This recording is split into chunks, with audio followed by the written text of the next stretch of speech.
Hello, this is Slavo from Tweakstreet. Today I'll be looking at solving the weekly challenge number 3, GeoIP Lookup. I'm at the site of the forum to read up on the exact challenge, and it says we want to look up the geographical region for IP addresses. A list of IPv4 addresses is given to us. You can see them here. We're supposed to output the name of the country this IP is most likely originating from. And we have a data source to look at and a starting flow. Let's first look at the data source. This is a CSV file, a couple of megabytes in size, and it gives us network information, a couple of fields we are going to ignore, and the country name. Right. Looks like we only need these two fields to determine what to output. So I've already downloaded the file, and I've created a flow that I think gives us the solution. But first, to see what we're starting with. We're starting with this. We're given a string practically with the numeric IPs, and what we should arrive at is something like this. This is the solution I prepared beforehand. Let's see, this is about where it ends. So we have the same list of IPs, and we have somehow determined the country. Now let's see what looks interesting and try and verify whether it makes sense. So let's see, what do we have? We have, let's see, these guys. Starts with the United States, ends with Republic of Lithuania. I'm going to quickly copy that and go to an online service that allows me to do what we want to do. Let's submit that and see what we got. So we got United States, about right. Canada is what we got. Panama is fine. United States, again, okay. Germany, Denmark, United States again, Norway, and Republic of Lithuania, which is also correct. So, solution is reasonably correct. Question is, how do we get there?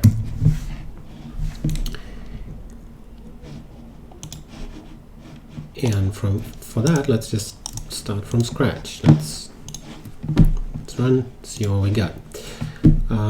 We got our IPs. Obviously, we need our CSV in this flow. So let's get it in. Let's find it.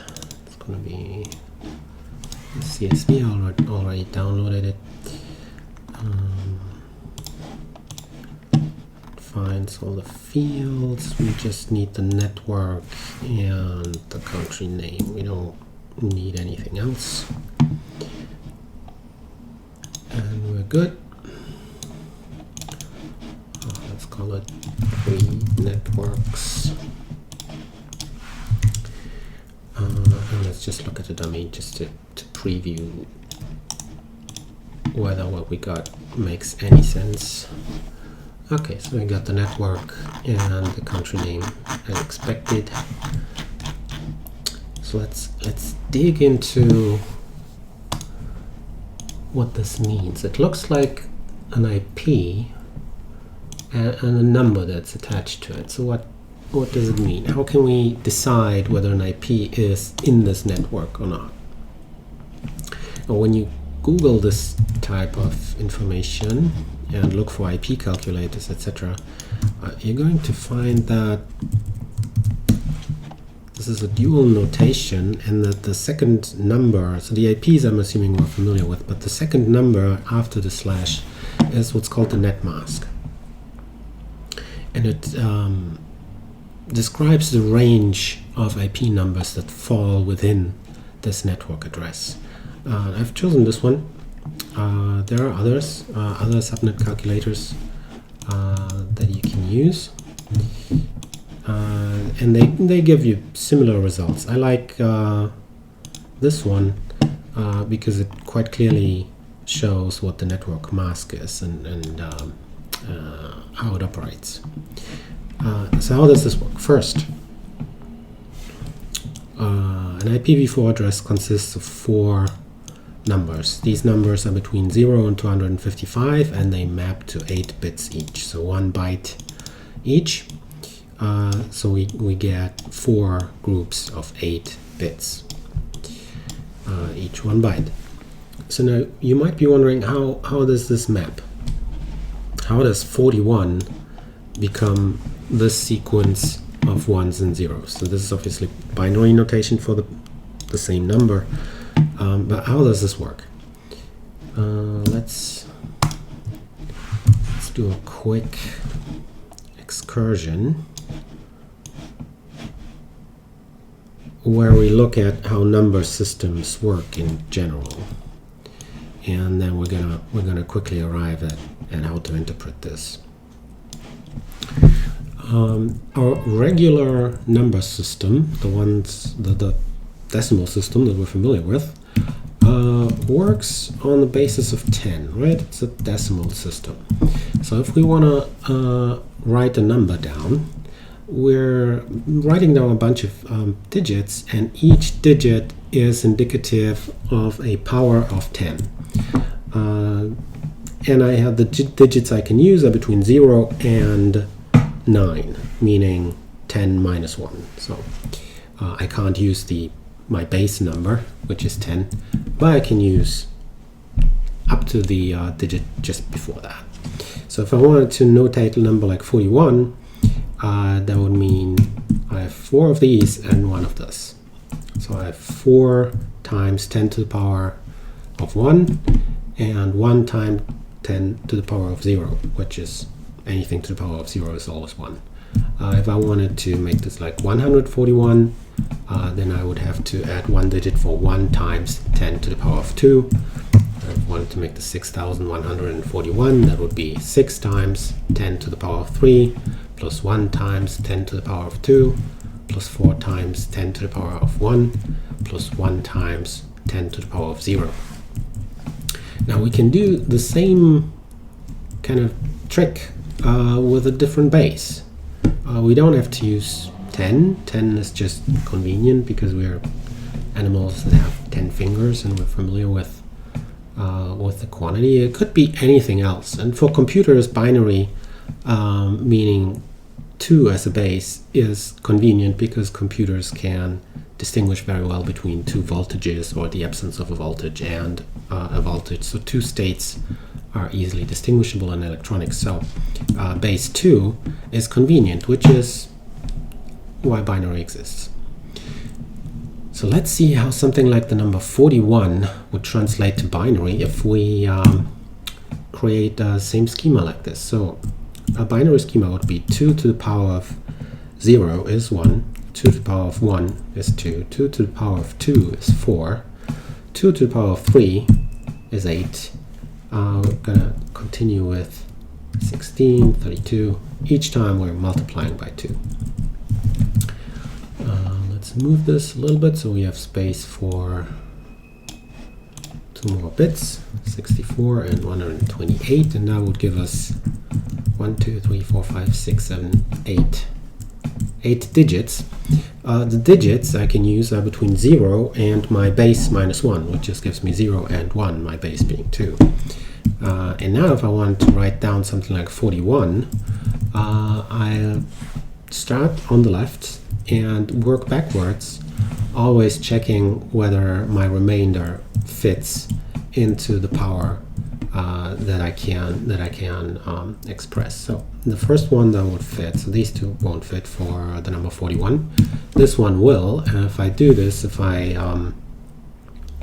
say, okay, 32 is accounted for, my number was 41, so 9 is left. I'm gonna remove 16, is not good.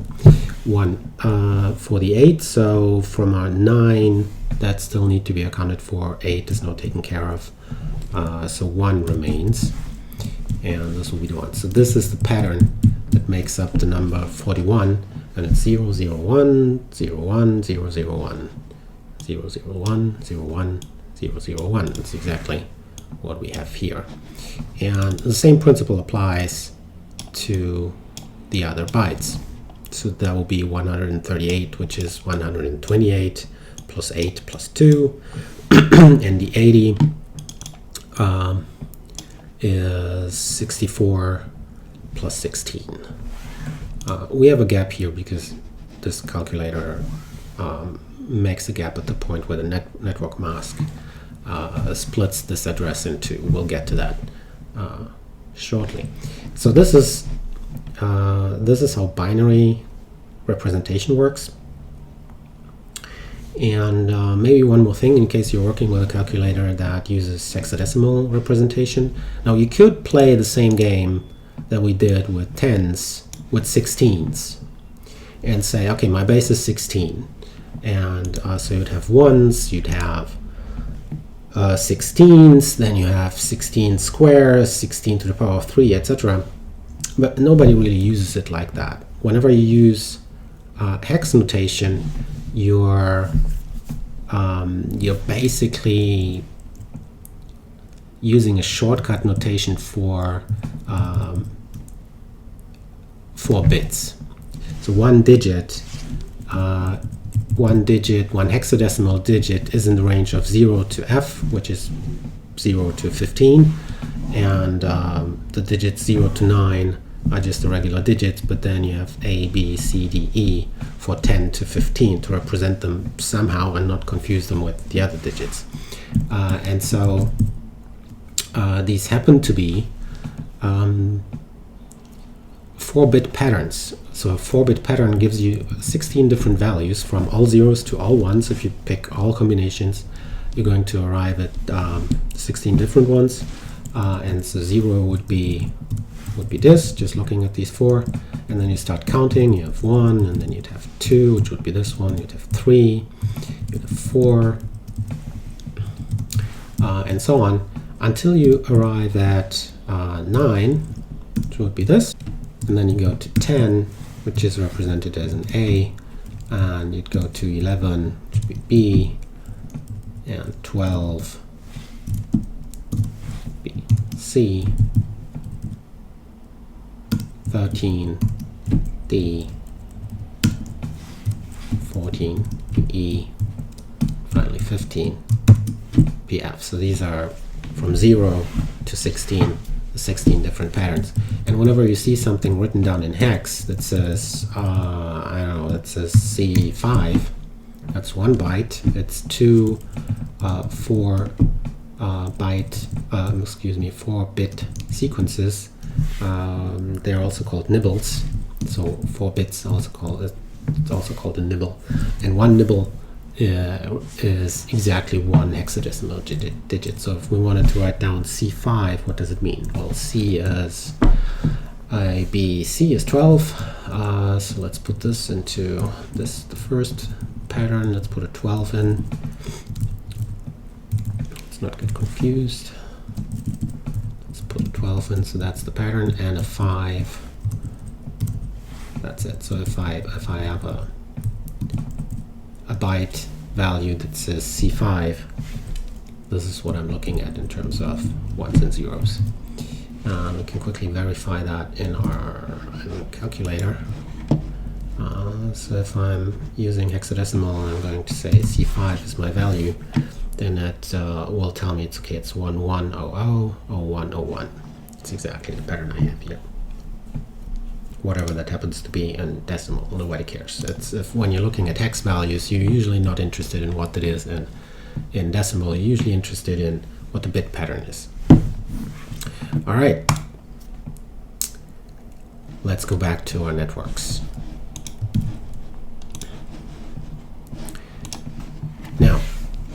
Now that we know what these 4 bytes are, we want to know what that 21 means. That's called a net mask, and it basically says 21 ones. So these are 8, 16, 17, 18, 19, 20, 21. So we have 21 ones, and the rest are zeros for this 32-bit value.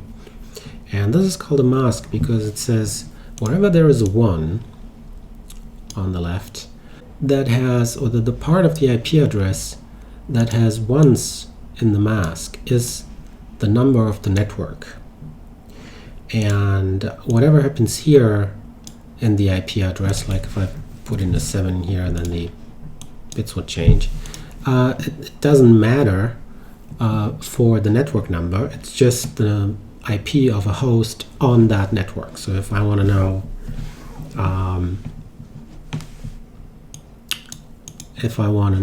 is this a host on the network, what I would do is I take the ones and compare my IP that I want to check up to here where the 21 ones end with the network number that I'm checking against.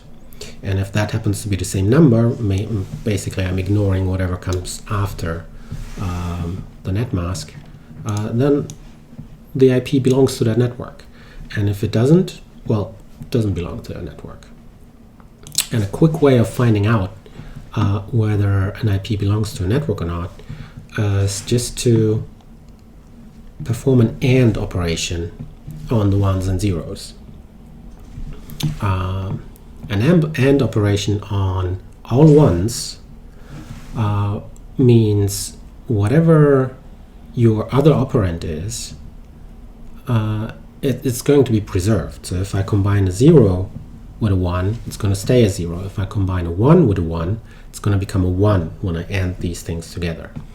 And when I AND an all 0 operand with something else, it will always come out as 0. In practice, that means if you have a net mask like this and an IP, whatever it may be, and you perform an AND operation with the entire net mask on the IP, what you're left with is the network number, because you truncated away the zeros of the net mask have truncated away the host number, basically. And so what remains is the network number. And if the network number matches the IP you're testing against, you know that the IP belongs to that. So in this particular case, what that means, if any IP that starts with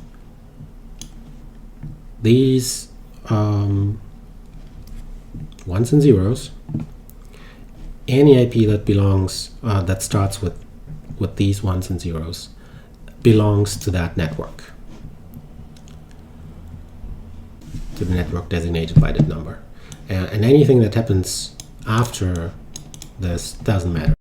So we can tell the size of this network as well. So this is the number of bits that are free for IP addresses in the network.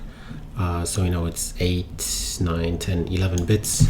So there will be like 2048 possible addresses that are combinations in here of ones and zeros. And so this is the size of the network. The rest would be a constant inside this network because it has to match this bit pattern. All right, let's go and make this work. So our strategy is to generate a 32-bit value for our network number, generate a 32-bit value for our net mask, and store them somewhere in a list. And when we want to test an IP to see whether it belongs to this network, we're just going to AND with the net mask and see whether the result of that operation is the number of the network. And if it is, then the IP belongs there. If it isn't, it isn't. Let's first go and create these 32-bit values before we try and match them. All right. Let's put a calculator in instead of a dummy. And let's see what we can do here. Well, I'm going to first run this so I can work with some constant data. So I'm going to make this my test subject. It's going to be this IP, and now I'm going to start developing expressions that will give me the IP, the network number, and the network mask. So this is my test subject to aid me there. And just so I can switch it out later quickly, I'm going to create a value that is called subject. And when we're done with our calculations, I'm going to replace it with in .network. But for now, we're working with our test subject. Alright, so the first thing we want to find out is, well, first we're going to have to split off the individual components. So we have 4 bytes separated by the dot, and we have a slash. And we can split this in one go. Let's call this a splitter. It's going to be a function.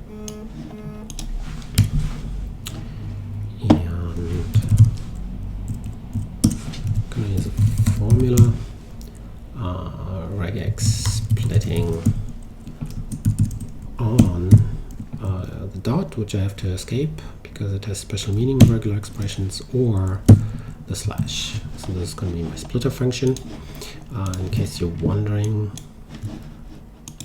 these things are documented in Tweakstreet documentation under modules and standard, and everything that has to do with regular expressions is in the regex library, among other things. The splitting function, and it returns a function that does the splitting basically. So you give it a pattern, an optional limit, and when you start splitting, or when you say I want a function that does the splitting, you're getting a function, and then you feed this function repeatedly with inputs, and it's going to be splitting on whatever you configured it to do. All right, and now I want to see if it works. Let's call this parts, and I want to see if I put my subject into the splitter whether it's going to work. Regex is undefined. Yeah, it's a classic. By default, standard library is not imported, which gives you a slightly faster startup time for your flows. And if you want to use it, you just comment that in the properties. Now I can try again. And it gives us what we expect. It gives us the 4 digits, and it gives us the net mask. You can also evaluate all of these things at once. So this is our subject, splitter is a function, and this is giving us what we wanted to split on. Now that we have the parts, we need to construct a 32-bit value of the IP, and the way we need to do this is we take the first byte, which is 8 bits, and we move it to the left by 24 bits.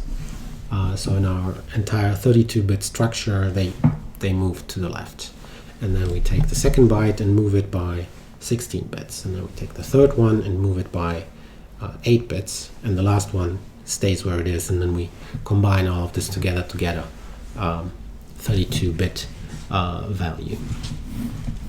So let's do this and see how we fare.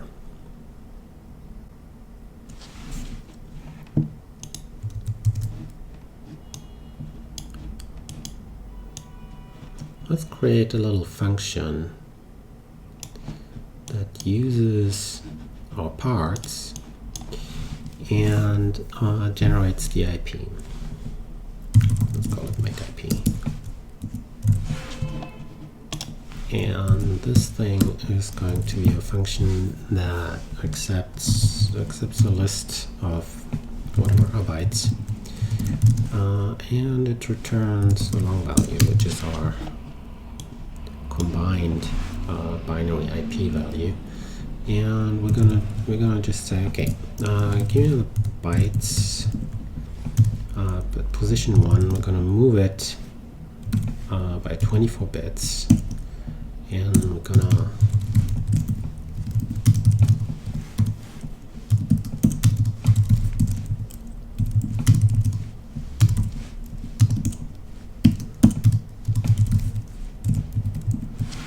combine all of this together by using an OR. An OR just like preserves all the ones in a binary operation. So when you start with zeros and you OR any pattern that has ones in it, you preserve that pattern. And so when we take the first byte, move it to the left by 24 bits, this is the operator that does this, then we end up with some pattern shifted to the left by 24 bits. And then we take the next one, shift it by 16 bits, and then we combine them together with an OR. And we do that with the next one, and the last one need not be shifted. Okay, let's see if that has worked. The net address, in effect, is make IP of our parts. It's not a function, it's a long value. So this is what we get. Now, if we want to know what that pattern is, I'm going to paste it into the calculator. This is the binary pattern corresponding to whatever we did there. Let's just quickly eyeball it where it could be true. Looks about right to me, but we can't verify it with an online calculator. So let's go here. Let's go to the subnet calculator. Calculate it. It shows us what the value should be, and it looks to me like it's just about right. Okay, so we did that correctly. We have created the IP.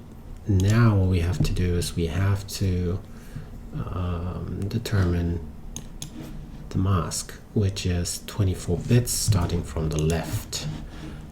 So how do we do that? Well, maybe we should create a function that says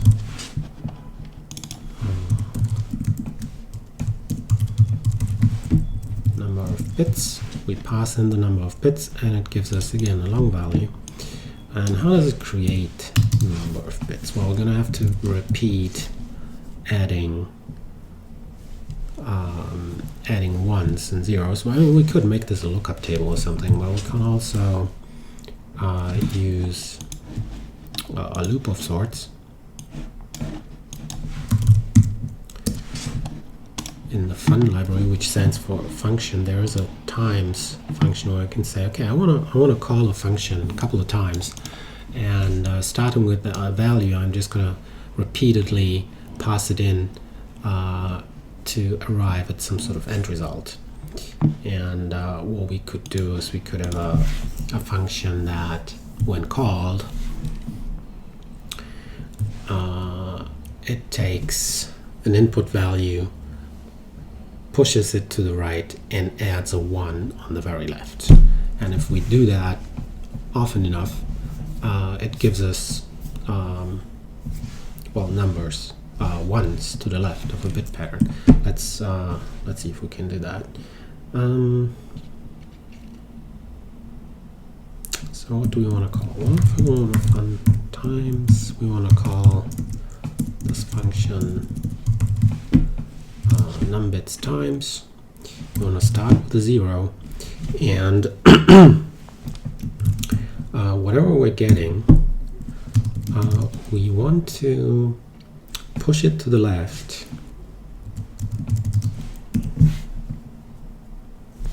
Excuse me, push it to the right by 1 bit, and then we're going to add a single 1 to it on the very left. And the way to do that is like suppose we're starting from scratch, so we are shifting 1 bit to the right, which does not change the pattern, and then we're going to OR in a value, and that value is going to be a bit pattern that it's going to be a bit pattern in hexadecimal. I'm sorry. Gonna OR this with a bit pattern of 80, which is this bit pattern that has the singular 1 here. And when we repeat doing that, like moving that bit pattern 1 to the right, and then we're going to OR it with, again, a bit pattern where we have a 1 on the very left, we're going to end up with 2 1s. Let's do this again. Move and OR with 80. And so when you repeat this often enough, you end up with as many 1s as you need. And so let's do this. So our magic number was 80 and then 3 0 bytes. Okay, this is hexadecimal notation that Tweakstreet just supports. If you wanna, for some reason, express a long value in terms of its bit pattern, you can use hexadecimal notation, which is handy right here. So we have make mask with number of bits. Let's see if that function does what it's supposed to.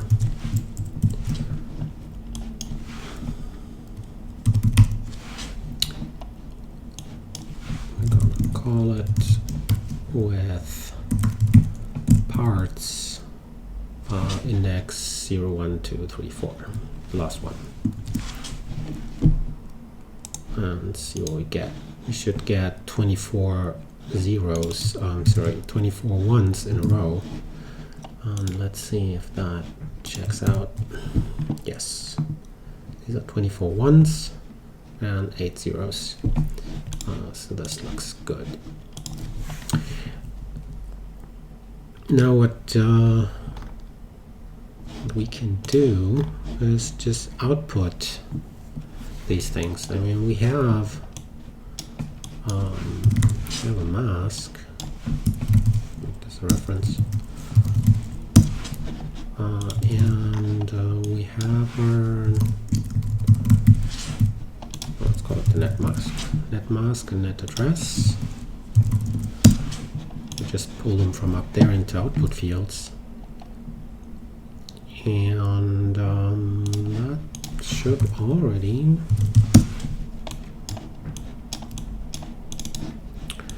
work.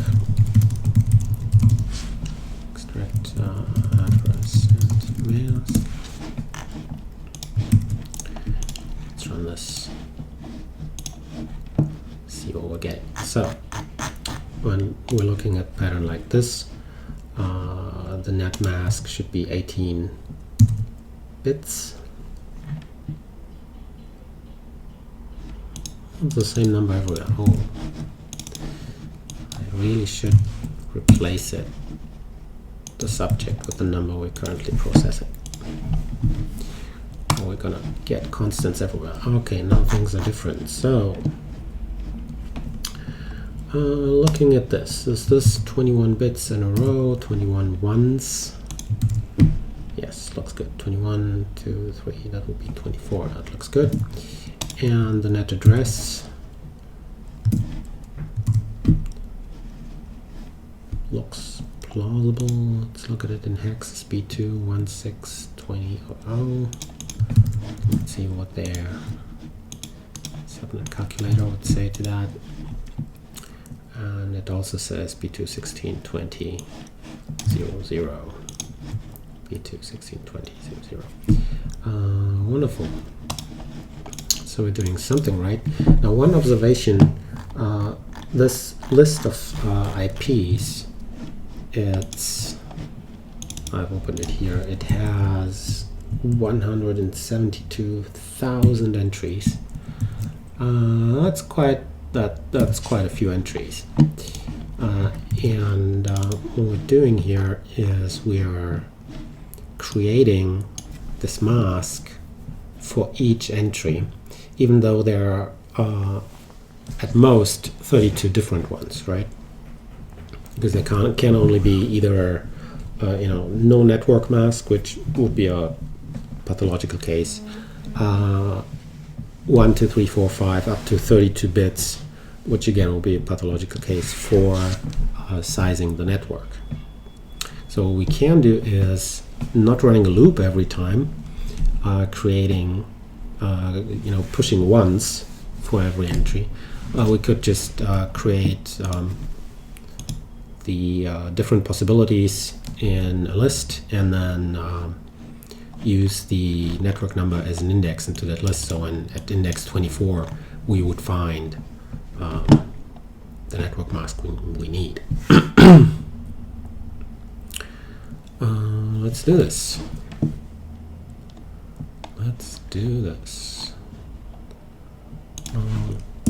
Let's create masks.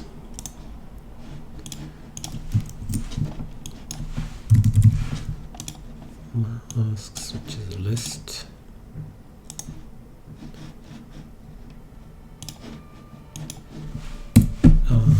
What's it gonna be? Well, it's gonna be. Well, first we can use the data range function. We want an array from 0 to 32. Evaluating that gives us an array from 0 to 32. And now for each of these indexes, I want to map. The number that is at the index to a corresponding number that has as many ones going from the left to the left, the corresponding bit mask. I already have a function that makes a mask if I know how many bits I want, and so this masks list just becomes a matter of mapping these values through that. And so each of the values you've just seen is going to get passed into my make mask function. And so these are the numbers that we're getting. So 0 obviously has no ones. This one should have a1 single 1 on the left. The next one should have 2 of them. Next one should have 3 of them. And if I go to the very right, this one should be all ones. And this one should be almost all ones. So this is good. These are all the possible masks we can have. And now we can just look them up without creating them every time. So instead of calling make mask, I can just go into the masks list and index it directly. And so if I were to evaluate against our test subject, I should get this value, which should be 24 bits. Perfect. Let's switch this out again and maybe move this up. So these masks are evaluated only once. The make masks function also evaluates only once. This also evaluates only once, but this is dependent on subject, so it evaluates more often. Make IP evaluates only once. Well, let's move it up for that sake. And this should be it.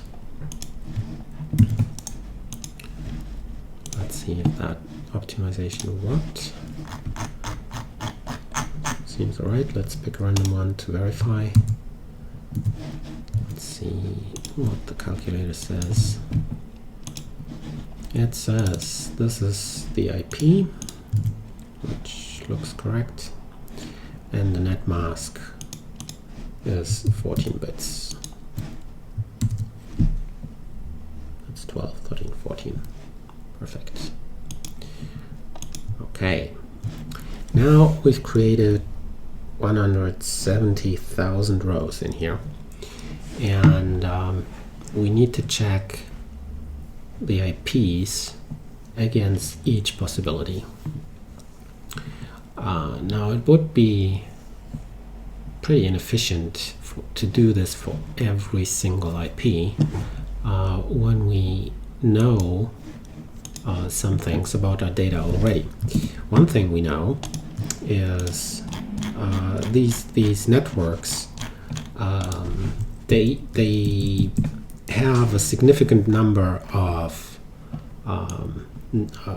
network bits that precedes them. In this case, it's 30 bits, 29 bits, 28 bits. And in order for this network to be a possibility for an IP, the first 28 bits of this number and the IP must be the same. Now, when we find what the lowest number of bits is, and I check the data set, it's 7. So the first 7 bits is the minimum number of bits that have to match before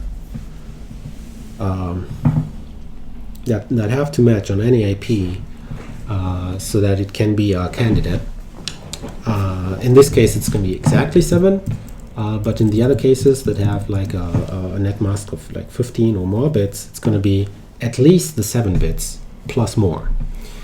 So what I can do is, based on the first 7 bits of the network address, I can put these network addresses in buckets.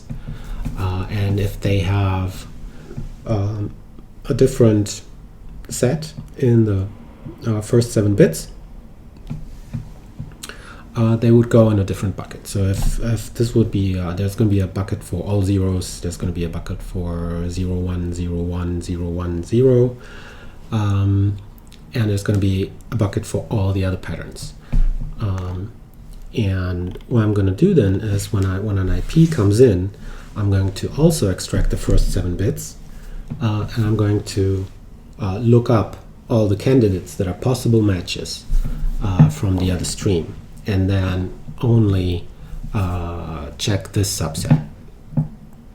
That's still going to leave me with approximately 1.5 to 2,000 possibilities to check per IP, but that's not too bad. That's way better than 170,000. If that was like something that you wanted to do at scale, you would chain this kind of approach. So you would look into the 7 bits bucket, and if you find that again, inside the bucket there are only candidates that have 19 significant bits or more, then you would again create buckets for the first 19 bits, etc., to make the lookup efficient. We're not doing that for the weekly challenge. We don't have millions of IPs that we need to check really quickly, so it's going to be good enough for us to do this only once. Alright, so we need the first 7 bits of every IP, and that's going to be directly just like a number that we're going to use as an index. So let's get the first 7 bits of these things. Well, how do you get the first 7 bits of anything? Let's type in some random, more or less random bit pattern. So how do I get the first 7 bits of that? Well, I just create a mask with 7 leading ones, and then I AND the values. So the if I AND this with a value where the first 7 bits are set, there will be FE. These are the first 7, they are set. If I AND it with what I had before, the rest gets truncated, and the first 7 bits are preserved. So this is what I'm going to do. I'm going to have to find a bucket. Let's calculate it here. We can do it in line here. Net. Let's call it net bucket and make it a formula that says I'm looking at the net address and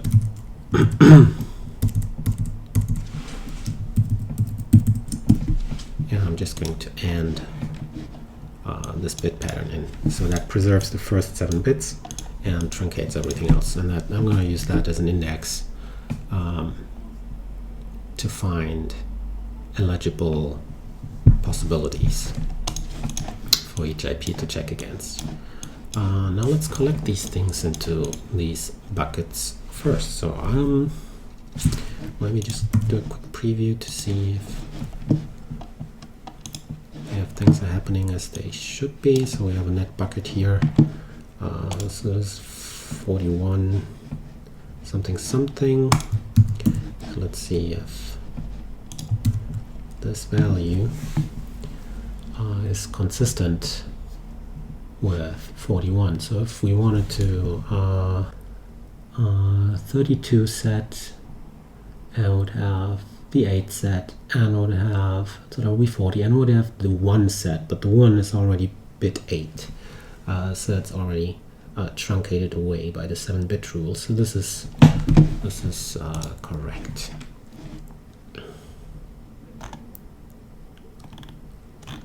All right, this is the net bucket.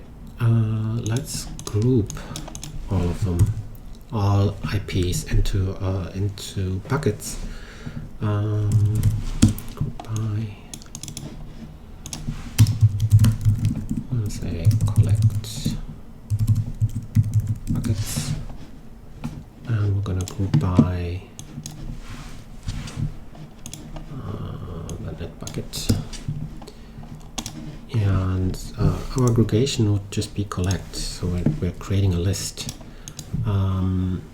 And what we want is not individual fields, we want the entire thing, the entire record coming through. So we're just going to say it's the entire row. And that would be the list. We're going to call it networks. That's a list.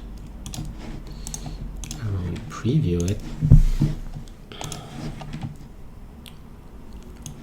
we should see the bucket numbers, and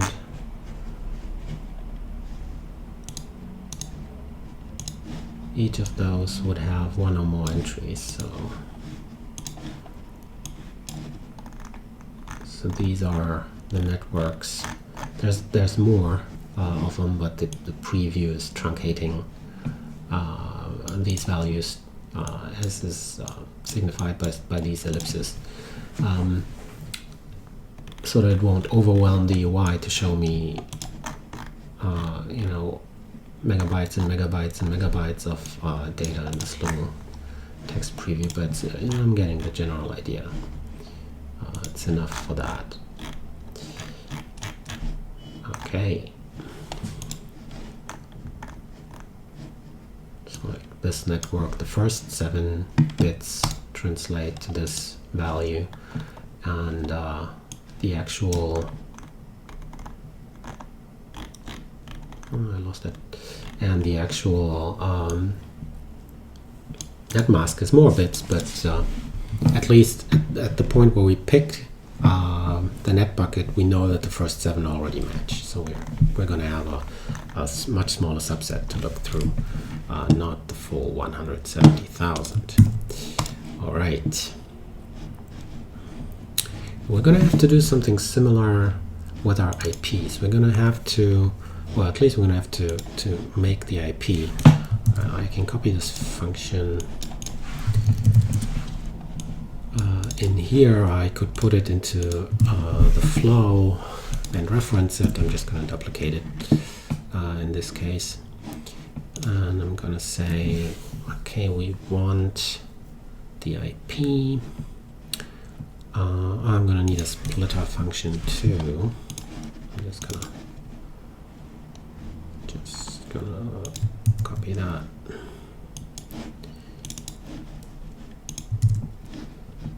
Oh, splitting only on the dot in this case, and I'm gonna have IP address.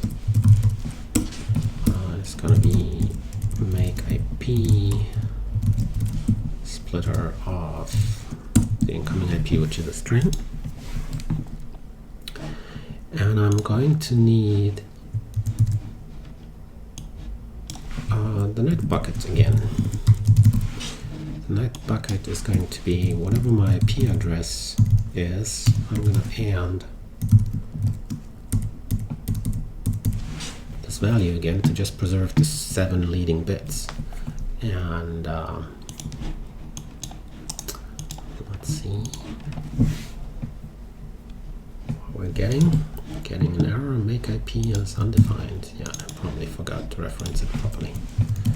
It's not in the same scope, it's in vars.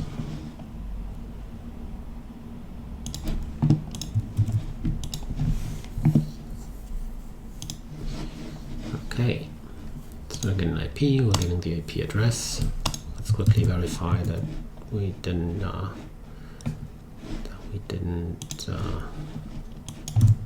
make an error there, so this looks like the correct value. I'm gonna trust the net bucket, and now we're gonna do the lookup. So we're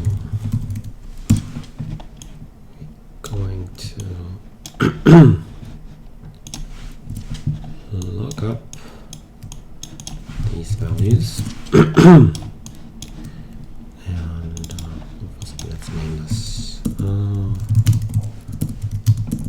IP and net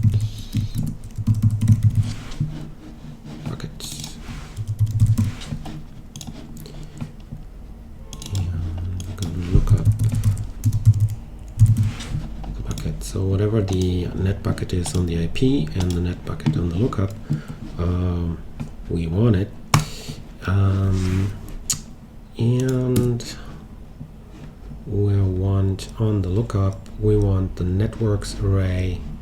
I'm going to call it possible networks.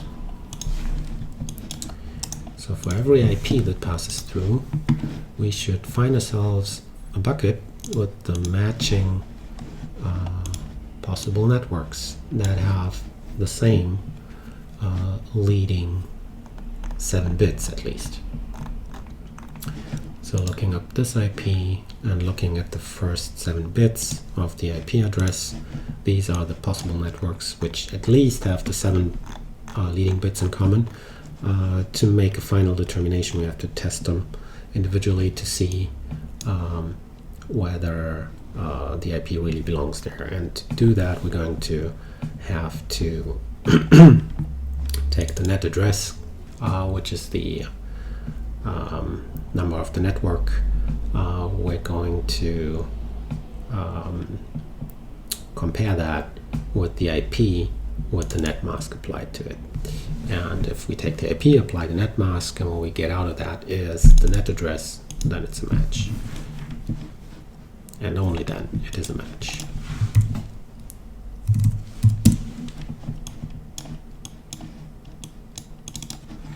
Alright, let's go. Let's do this. Let's first create a function that determines whether we have a match. So we're gonna have to look at a function that says matches, and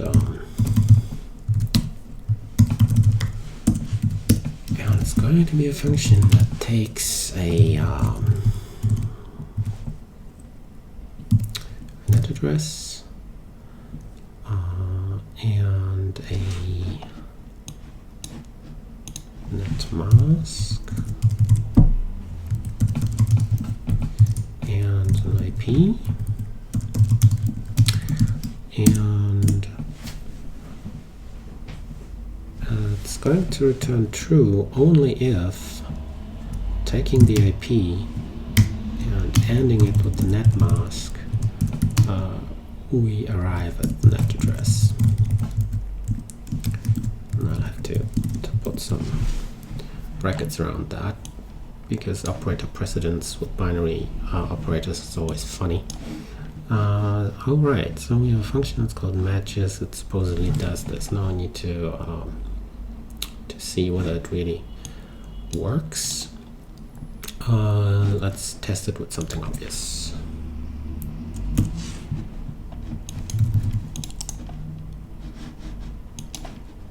Let's call matches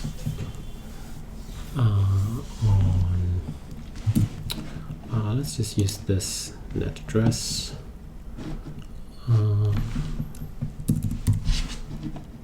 Let's just fake it, where the last byte is reserved for the hosts.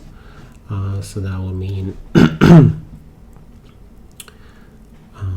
that this is, oh no, 24 please. Yeah. So this would be the IP, the net address.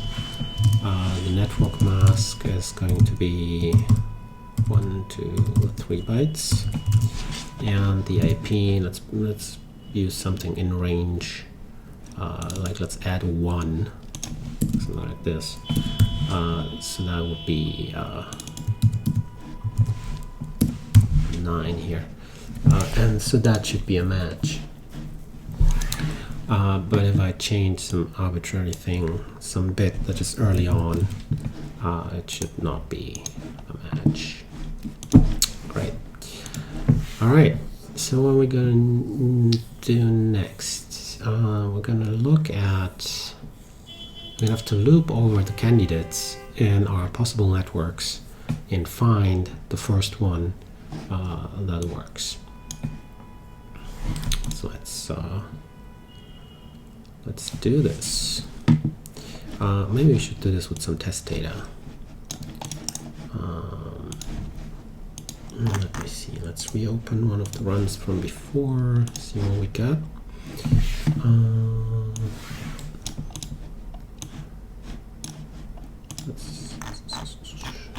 What shall we take?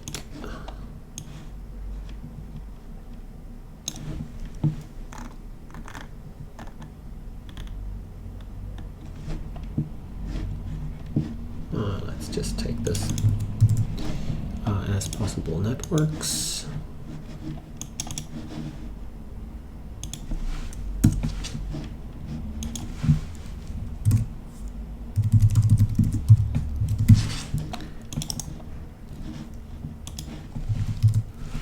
Let's use this value, and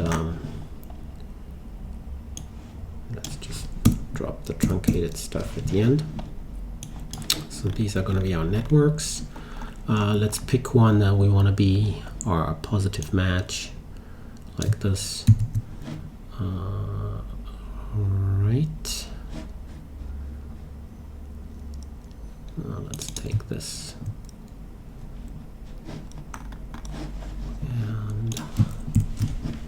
and call it. So we want to match an address that is close to this address with this net mask and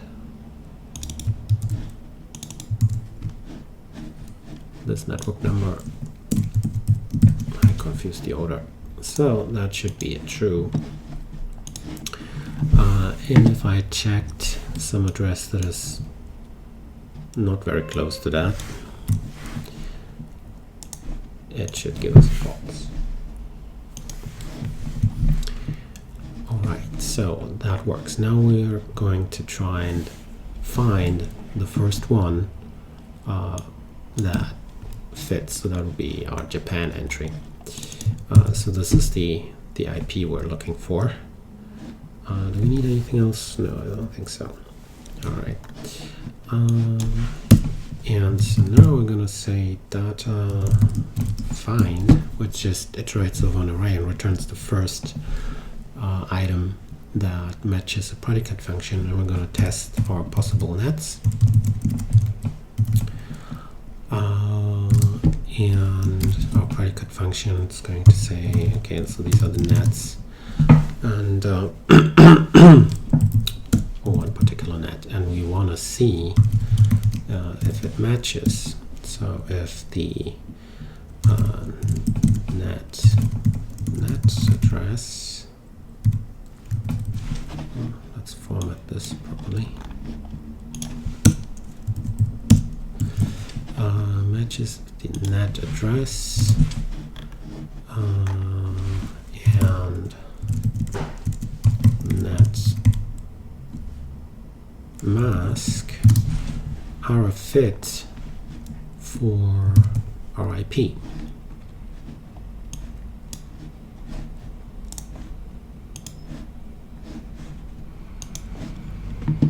Didn't find anything. Possible nets. Oh. Typo. Okay, so it found Japan as it should.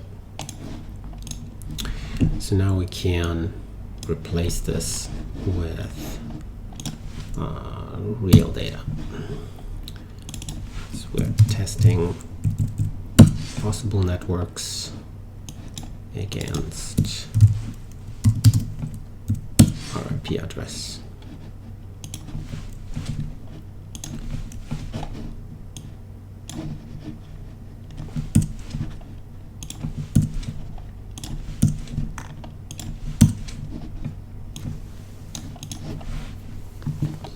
And that's going to be our network.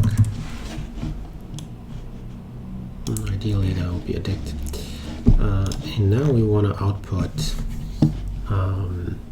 the country name that belongs to the network. Let me quickly check. What's the field name again? I think it was just country name. Yeah, okay. So we want a string that says country name, and to get it, we go vars network and extract the country name from whatever was found. And nothing was found, then vars network is nil, and accessing a nil value gives us nil. So we should see that. Network. All right, let's see what we're getting.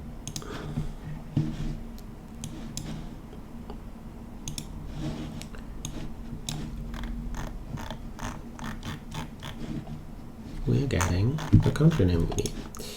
What we could do to just eyeball verify things is to look at the network itself. So reference network. Look at the entire network to see whether it makes sense.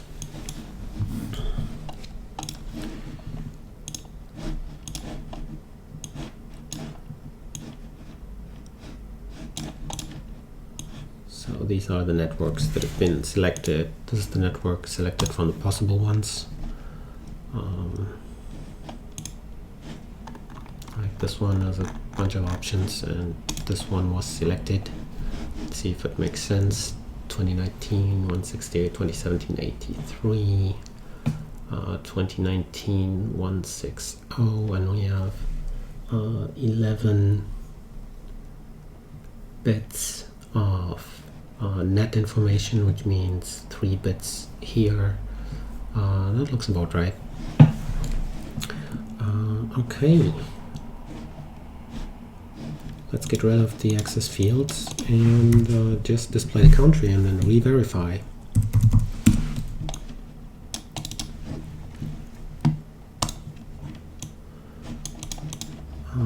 We just want the IP and the country name. Everything else we're not interested in. Let's run. And see what we got. Let's see what looks interesting. these maybe. Netherlands, United States, France, Netherlands, United States.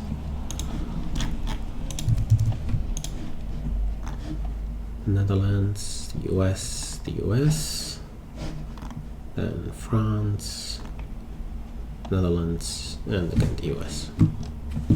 Looks like we did it. Okay. Now, just out of curiosity, we could see what happens. I mean, we have 100 IPs. We could see what happens if we generate not on 100 but 100,000 IPs. It will be the same IPs all over, but just to get a feeling for what the vanilla performance is, how long it would take to process all of them. 100,000 of them. Takes some time, especially here since it's iterating over all of these items, and we have 22 seconds. We could improve this probably by by running multiple copies of this find network step, which does the lookup in possible networks. It iterates over up to like 1,000, 2,000 networks, depending on how large the bucket is, to find the right one. And we have the option of restructuring that again to make it kind of like a prepared lookup instead of a linear lookup.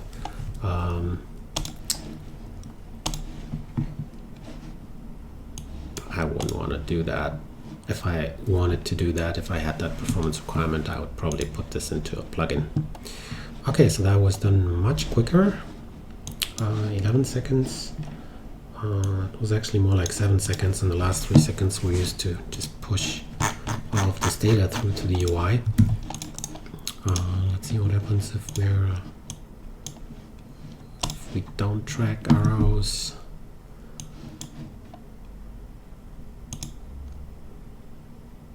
Yeah, it was more like 6 or 7 seconds. If we ran this on the command line, it would probably shave off another second, just because the tracking of the UI is not necessary if it runs on its own.